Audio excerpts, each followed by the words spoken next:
جیسا کہ آپ سب کو معلوم ہے کہ پاکستان میں بریلوی مکتبہ فکر کے لوگوں کی تعداد سب سے زیادہ ہے۔ بڑے بڑے علماء ہیں، مفتی منیب الرحمان صاحب، ڈاکٹر اشرف آصف جلالی صاحب، ڈاکٹر طاہر القادری صاحب، مولانا الیاس قادری صاحب، رضا ثاقب مصطفی صاحب،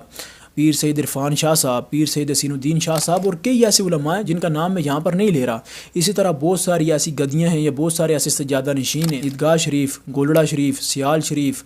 چھور شریف اور اس قسم کی کئی گدیاں ہیں کہ بڑے بڑے وہاں پر سجادہ نشین ہیں اور جن کے پاس جو ہے وہ بڑی پبلک پاور ہے اور بڑی اسٹرینتھ ہے۔ لیکن ان تمام تر چیزوں کے ہونے کے باوجود یہ لوگ اتنے منتشر کیوں ہیں؟ اس کی سب سے مین ریزن یہ ہے کہ ان کے پاس کوئی سینٹرل قیادت موجود نہیں ہے، کوئی ایک بھی ایسی شخصیت نہیں ہے کہ جس کی بات کے اوپر تمام مکتبہ فکر کے لوگ حامی بھریں۔ جس طرح علماء دیوبند کے پاس مفتی تقی عثمانی صاحب ہیں، مولانا فضل الرحمان صاحب ہیں، ان کے اندر جتنا بھی اختلاف ہو جائے لیکن ایٹ دی اینڈ جا کر مفتی تقی عثمانی صاحب کی بات پر یا مولانا فضل الرحمان صاحب کی بات پر وہ تمام تر لوگ ایگری ہو جاتے ہیں۔